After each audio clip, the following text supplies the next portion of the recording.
ಒಳ್ಳೇದು ಪುಟ್ಟಕ್ಕ. ನಿಮ್ಮ ಇದ್ರಿಗೆ ನಾನು ಬರಬೇಕು ಅನ್ನೋ ಆಸೆ. ಆದ್ರೆ ನಿನ್ನ ಗಂಡ ಬೇಡ ಅಂತನಲ್ಲ. ನನ್ನ ಗಂಡ ಬೇಡ ಅನ್ನಿ ಅವ ಯಾಕಂಗಂದ? ಅದು ಹಂಗೇನೆ, ನನ್ನ ಕಂಡ್ರೆ ತುಂಬ ಪ್ರೀತಿ. ಇರ್ಲಿ ಬಿಡು, ದೇವಸ್ಥಾನಕ್ಕೆ ಹೋಗಿದ್ದಲ್ಲ, ದರ್ಶನ ಹೆಂಗಾಯ್ತು? ಯಾವ ದೇವ್ರ ದರ್ಶನ? ಆ ರಾಜಿಗೆ ಡೆವಿ ಮಾಡಿಸ್ಕೊಂಡಿದ್ದೆ ಅಂತ ನಿನ್ನ ಗಂಡ ಆಡ್ಸಿದ ನಾಟಕ. ಏ ನೀನು ಪಂಡ್ರಾಪುರಕ್ಕೆ ಹೋಗಿರ್ನಿಲ್ವೇ ಪಾಂಡ್ರಂಗ ಇಟ್ಲನ್ನು ನೋಡೋಕ್ಕೆ? ದರ್ಶನ ಹೆಂಗಾಯ್ತು? ಹೋಗಿದ್ದೆ ಪುಟ್ಟಕ್ಕ, ತುಂಬ ಚೆನ್ನಾಗಾಯ್ತು ದರ್ಶನ. ಅಲ್ಲ ಕಣಪ್ಪ, ದರ್ಶನ ಮಾಡ್ಕೊಂಡು ಊರಿಗೋಗಿ ಮನೆ ಸೇರ್ಕೊಳ್ಳೋದಲ್ವಿ, ಮತ್ತೆ ಇಲ್ಲಿಗೆ ಬಂದಿದೀಯಲ್ಲ? ಏನು ಮಾಡೋದು ಪುಟ್ಟಕ್ಕ, ಈ ಊರಿಗೆ ಬಂದಮೇಲೆ ನಮ್ಮ ಊರಿಗೆ ಹೋಗೋ ಮನಸ್ಸೇ ಇಲ್ಲ ಪುಟ್ಟಕ್ಕ. ಮನಸ್ಸಿಲ್ಲ ಅಂದ್ಬಿಟ್ಟು ಹುಟ್ಟೂರ್ನ ಮರ್ತು ಎಲ್ಲೆಲ್ಲೋ ಅಲ್ದಾಡ್ಕೊಂಡಿರಕ್ಕಾಯ್ತದ? ಮೊದ್ಲೋಗಿ ಊರು ಸೇರ್ಕ. ಹಾಂ, ಒಂದು 2 ಕೆಲಸ ಇದೆ, ಮುಗಿಸ್ಕೊಂಡು ಹೋಗ್ತೀನಿ. ಪುಟ್ಟಕ್ಕ, ನಿಮ್ಮನ್ನೊಂದು ವಿಷಯ ಕೇಳ್ತೀನಿ, ತೆಪ್ಪು ತಿಳ್ಕೊಬಾರ್ದು. ಏನು? ನಿಮ್ಮ ಬೀಗರು ಬಂಗಾರಮ್ಮರು ಸತ್ರಲ್ಲ, ಅವ್ರನ್ನ ಕೊಂದರೆ ಯಾರು ಅಂತ ಗೊತ್ತಾಯ್ತಾ? ಇಲ್ಲ ಕಣಪ್ಪ, ಆ ಪಾಪಿ ಎಲ್ಲವನೋ ಇವನು. ಅದು ಸರಿ, ಈ ವಿಷಯ ನೀನು ಯಾಕೆ ಹೇಳ್ತಿದೀಯಾ? ಗುಂಡು ಹಾರಿಸಿದ್ದಿನ ಬಂಗಾರಮ್ಮವ್ರಿಗೂ ಅವ್ರ ಅಳಿನಿಗೂ ಜೋರ್ ಮಾತುಕತೆ ನಡೀತಾ ಇತ್ತು. ಅದನ್ನು ಕಣ್ಣಾರೆ ನೋಡಿದೆ. ನನ್ನ ಮಗಳನ್ನ ಪಿರೋತಿ ಮಾಡಿ ಲಗ್ನ ಆಗಿ ಈಗ ಅವ್ಳಿಗೆ ಹಿಂಗ್ ದ್ರೋಹ ಬಗ್ಗೆಕ್ಕೆ ನಿಂಗೆ ಮನ್ಸಾದ್ರು ಹೆಂಗ್ ಬರ್ತಿದ್ರು? ಆ ದ್ವೇಷಕ್ಕೆ ಅಳಿಯ ಏನಾರ ಮಾಡಿರ್ಬೋದ ಅಂತ ನನ್ಗೆ ಅನುಮಾನ.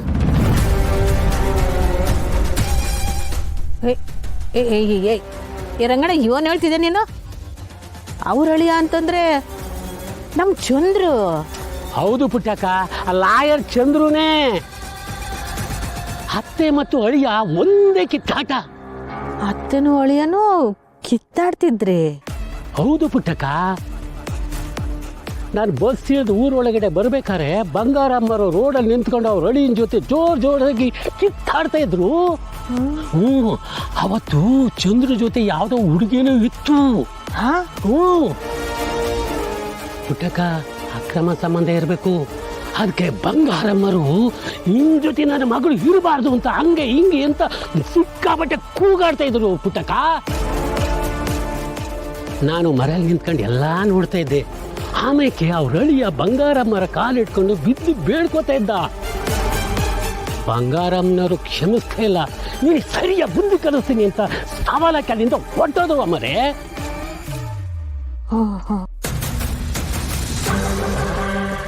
ನೀನು ಹೇಳ್ತಿರೋದೆಲ್ಲ ದಿಟ್ವೇ? ನನ್ನಣಗೂ ನಿಜ ಪುಟ್ಟಕ್ಕ. ನಾನು ಬ್ರಿಲಿಯಂಟೇ ವೈಭವ್, ಆದರೆ ನನ್ನ ಬ್ರಿಲಿಯನ್ಸಿನ ಯಾರು ಅರ್ಥನೇ ಮಾಡ್ಕೊಳ್ಳಿಲ್ಲ. ಅದೇ ನನಗೆ ಪ್ರಾಬ್ಲಮ್. ಡೋಂಟ್ ವರಿ ರಾಧಾ, ನಾನು ನಿನ್ನನ್ನು ಅರ್ಥ ಮಾಡ್ಕೊಂಡಿದ್ದೀನಿ. Thank you so much Vaibhav. ಅಂತೂ ಈ ಬಂಗಾರಮ್ಮನ ಕೊಲೆ ಕೇಸಲ್ಲಿ ನನ್ನ ಹೆಸರು ಸೇಫ್ ಆಯಿತು. ಅನಿಕನ್ ಜೊತೆ ಆ ಚಂದ್ರನು ಅರೆಸ್ಟ್ ಆದರೆ ಇನ್ನೂ ಚೆನ್ನಾಗಿರುತ್ತೆ ಅಲ್ವಾ? ಡೆಫಿನೆಟ್ ಆಗಿ ಆಗೇ ಆಗ್ತಾನೆ. ಆಗ್ಲಿಲ್ಲ ಅಂದ್ರು ಅಟ್ಲೀಸ್ಟ್ ಈ ಚಂದ್ರು ಅನಿಕನ್ ಲವ್ ರಿಲೇಶನ್ಶಿಪ್ ಆದ್ರೂ ಎಲ್ರಿಗೂ ಗೊತ್ತಾಗೇ ಆಗುತ್ತೆ. ಅನಿಕಾ ಅರೆಸ್ಟ್ ಆದಾಗ ಚಂದ್ರು ಹೆಸರು ಹೇಳಿರ್ತಾಳೆ ಅಲ್ವಾ? ಡೆಫಿನೆಟ್ ಆಗಿ ಹೇಳಿರ್ತಾಳೆ. ಆಕ್ಚುಲಿ ನೋಡ್ಬೇಕು ಅಂದ್ರೆ ಚಂದ್ರು ಅರೆಸ್ಟ್ ಆಗ್ಲೇಬೇಕು. ಆದ್ರೆ ಇಲ್ಲಿ ಕಂಟಿ ಸ್ಟೇಟ್ಮೆಂಟ್ ತುಂಬಾ ಇಂಪಾರ್ಟೆಂಟ್ ಆಗುತ್ತೆ. ತಾಯಿ ಮೇಲಿರೋ ಸೆಂಟಿಮೆಂಟ್ಗೆ ಕಂಟಿ ಚಂದ್ರು ಖಂಡಿತ ಶಿಕ್ಷೆ ಕೊಟ್ಟೆ ಕೊಡ್ತಾನೆ. ಆ ನಂಬಿಕೆ ಮೇಲೆ ನಾನು ಇದ್ದೀನಿ ವೈಭವ್. ಕಂಟಿಗೆ ಈಗಿರೋ ಕೋಪಕ್ಕೆ ಚಂದ್ರುನು ಅನಿಕನ್ ಜೊತೆ ಇನ್ವಾಲ್ವ್ ಆಗಿದ್ದ ಅನ್ನೋದು ಗೊತ್ತಾದ್ರೆ ಅಷ್ಟೇ, ಇಬ್ರು ಕತೆನೂ ಮುಗಿಸ್ಬಿಡ್ತಾನೆ. ಒಂದು ರೆಕಾರ್ಡಿಂಗ್ ಇಂದ ಇಡೀ ಕಂಟಿ ಫ್ಯಾಮಿಲಿನ ಬ್ಲಾಸ್ಟ್ ಮಾಡ್ತಿದ್ಯಲ್ಲ ರಾಧಾ. Very good. ಮೊದ್ಲಿಂದನೂ ನನ್ನ ಟಾರ್ಗೆಟ್ ಅದೇ ವೈಭವ್. ಆದ್ರೆ ಈಗ ನಂಜಮ್ಮನು ನಮ್ಮ ವಿರುದ್ಧ ನಿಂತಿದ್ದಾಳೆ. ಮೊದಲು ಅವಳ ಬಾಲನ ಕಟ್ ಮಾಡ್ಬೇಕು. ಚಂದ್ರನ ಕೊಂದು ಕಂಟಿ ಜೈಲ್ಗೆ ಹೋಗ್ಬೇಕು. ಗಂಡ ಸತ್ತ ಅಂತ ಬಸ್ಸು ಕಣ್ಣೀರಿಡ್ಬೇಕು. ಕಂಟಿ ಜೈಲ್ ಪಾಲಾದ ಅಂತ ಸ್ನೇಹನು ಸಾಯ್ಬೇಕು. ಒಟ್ನಲ್ಲಿ ಅವ್ರು ಯಾರು ನೆಮ್ಮದಿಯಾಗಿರ್ಬಾರ್ದು. ಅಷ್ಟೇ ನನಗೆ ಬೇಕಾಗಿರೋದು. ಈ ಗ್ಯಾಪಲ್ಲಿ ರಾಜಿನ ಬಳಸ್ಕೊಂಡು ಆ ಸ್ನೇಹನ ಹೊಟ್ಟೆಲಿರೋ ಮಗುನ ಮುಗಿಸ್ತೀನಿ.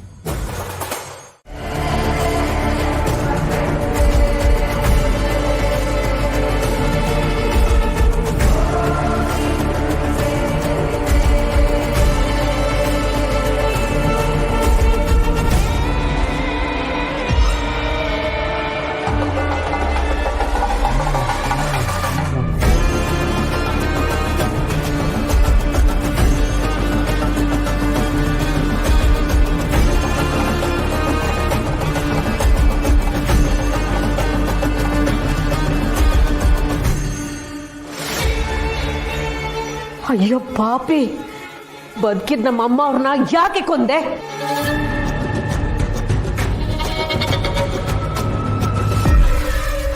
ಇವ್ರ ತಂದೆಗೂ ಬಂಗಾರಮ್ಮ ಅವ್ರಿಗೂ ಯಾವುದೋ ವೈಯಕ್ತಿಕ ದ್ವೇಷ ಆಯ್ತಂತೆ. ಅದಕ್ಕೆ ಮಗಳನ್ನ ಅಸ್ತ್ರವಾಗಿ ಬಿಟ್ಟು ಚಂದ್ರು ಮೂಲಕ ಸೇಡ್ ತೀರ್ಸ್ಕೊಳಕ್ ಪ್ರಯತ್ನ ಪಟ್ಟಿದ್ದಾರೆ.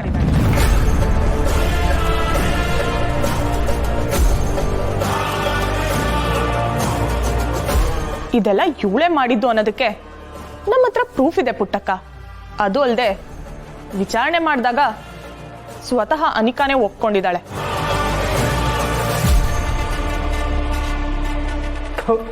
ನಿನ್ನ ಮುಖ ನೋಡೋದಕ್ಕೂ ನನಗೆ ಅಸಹ್ಯ ಆಗ್ತಿದೆ.